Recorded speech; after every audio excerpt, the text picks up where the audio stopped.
Allah, Allah, Allah, ya Allah, Allah, Allah, Allah, ya Allah. Assalamualaikum warahmatullahi wabarakatuh. Alhamdulillahilladzi tasofa bil kamalat. Wassalatu wassalamu ala sayyidina Muhammadinil ladzi uyyida bil mu'jizat wa ala alihi wa sahbihi alladzina amilu alhasanas wajtanabus sayyi'at amma ba'du.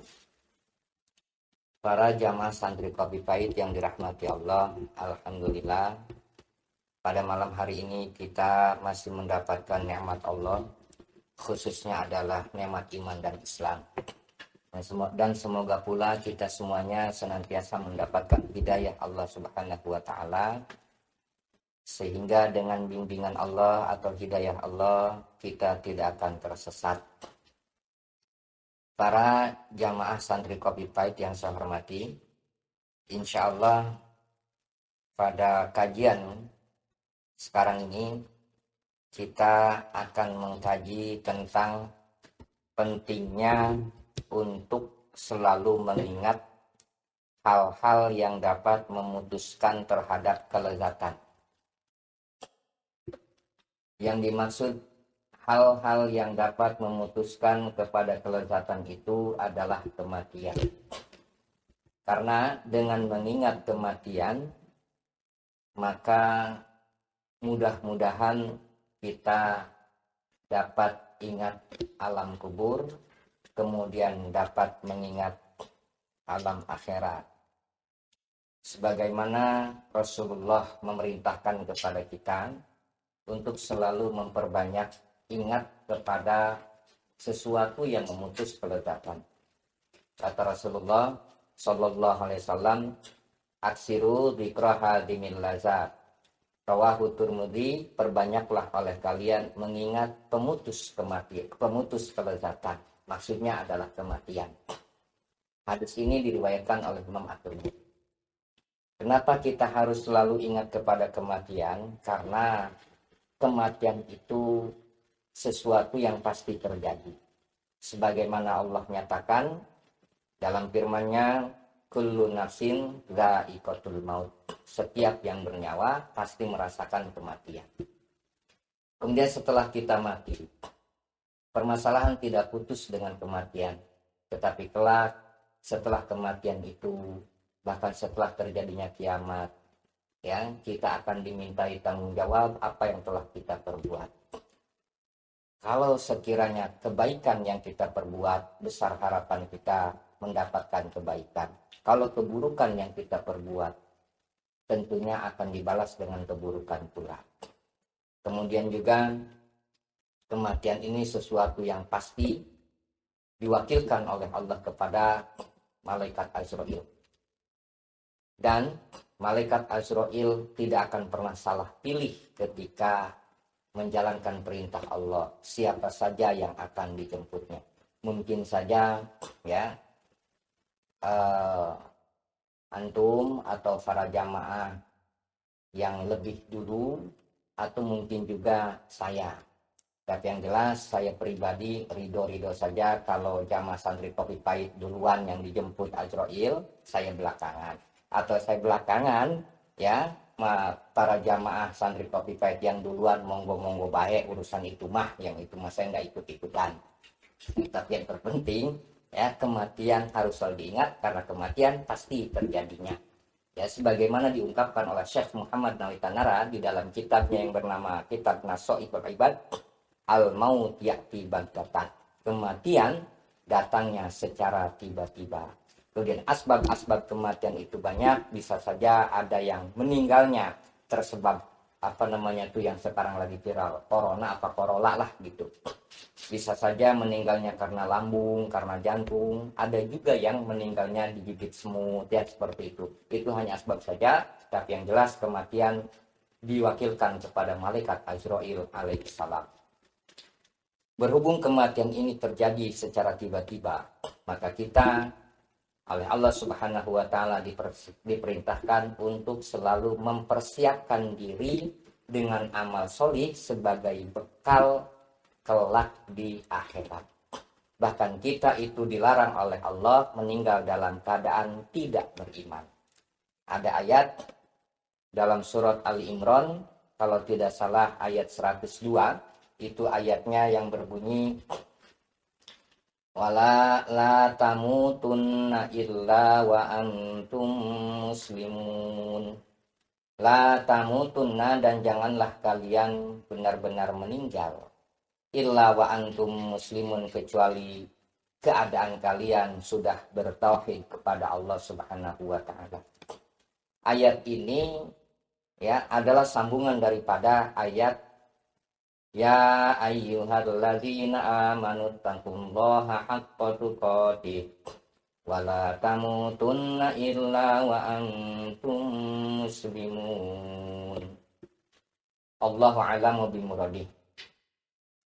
Pangkal ayat adalah ya ayyuhalladzina amanu taqullaha haqqa tuqatih. Kata Allah, wahai orang-orang yang beriman, ittaqullah, takutlah kalian kepada Allah dengan cara jauhi sejauh-jauhnya larangan Allah, laksanakan semaksimal mungkin perintah-perintah Allah. Haqqa tuqatih, dengan ketakwaan yang sebenar-benarnya. Di ayat ini Allah memerintahkan kita sebagai orang beriman untuk bertakwa. Kemudian diperintahkan pula oleh Allah Subhanahu wa taala, takwanya adalah takwa yang sebenar-benarnya. Kemudian pengertian takwa yang sebenar-benarnya ini Rasulullah Shallallahu Alaihi Wasallam memberikan penjelasan. Kata Rasulullah Shallallahu Alaihi Wasallam bahwa ketakwaan yang sebenar-benarnya beliau jelaskan sebagaimana hadis yang diriwayatkan oleh Imam Ibnu Mardawi daripada hadis Yunus bin Abdul A'la.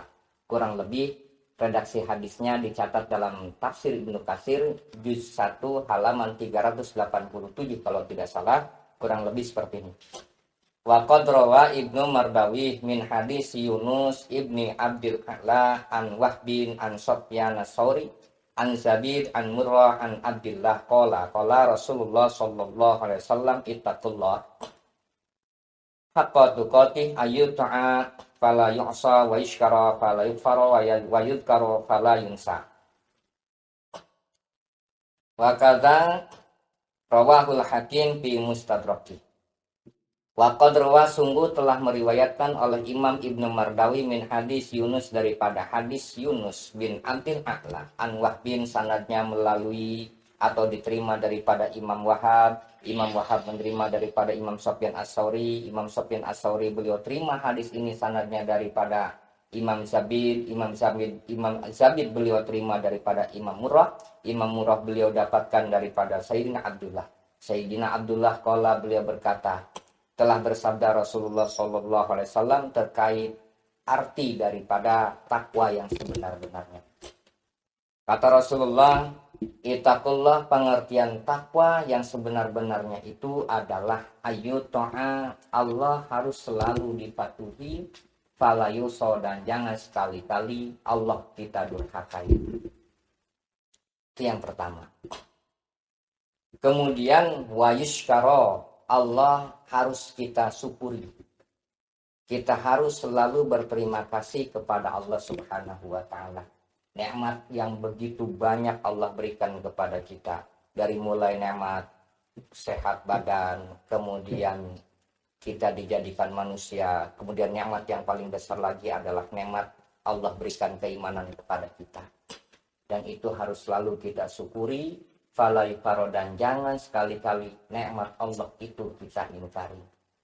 Ya, adapun bentuk daripada mengingkari nikmat Allah itu ketika kita melihat dalam tafsir Jalalain, ya, dalam surat Ibrahim kalau tidak salah ada wala in kafartum, ya, wala in kafartum jahadtumun ni'mata bil kufri wal maksiyat. Maknanya adalah bentuk daripada mengingkari nikmat Allah itu bil kufri dengan pengingkaran. Maksudnya mungkin dengan kufur iman, au bil maksiat atau dengan bentuk durhaka kepada Allah. Orang yang durhaka kepada Allah, maka itu adalah orang yang mengingkari nikmat Allah. Namun ketika dia masih punya keimanan, tapi begitu banyak nikmat Allah ia kufuri, maka itu namanya kufur nikmat. Jadi ada yang kufur iman, ada yang kufur nikmat. Kalau kita masih punya keimanan tetapi kita melakukan kemaksiatan, maka itu masuk dalam kategori kufur nikmat. Dan orang yang kufur, baik kufur iman atau kufur nikmat, itu mendapatkan ancaman dari Allah Subhanahu wa taala, karena la u'adzibannakum, sungguh pasti aku akan siksa kalian. Kemudian kita diingatkan oleh Allah, inna adzabi lasyadid, sungguh siksaku amat pedih. Kayak seperti itu, ya. Jadi di sini Allah harus selalu kita syukuri. Kita harus selalu berterima kasih kepada Allah dan jangan kita ingkari. Kemudian kata Rasulullah, wa yuzkara falyunsa, Allah harus selalu diingat, jangan dilupakan. Jadi kita dalam kondisi apapun, baik di saat senang atau di saat sedih, ya, kesedihan kita jangan sampai lupa Allah.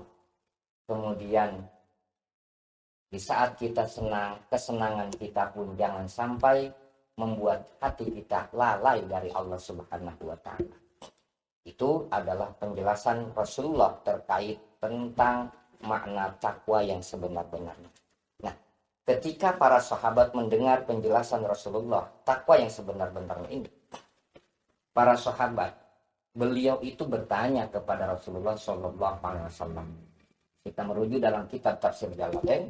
Di dalam Tafsir Jalalain itu, setelah para sahabat mendengarkan penjelasan Rasulullah terkait arti takwa yang sebenar-benarnya, maka sahabat bertanya, siapakah orang yang mampu bertakwa seperti takwa yang disebutkan dalam surat tersebut? Siapa orangnya yang mampu bertakwa dengan takwa yang sebenar-benarnya? Seperti itu.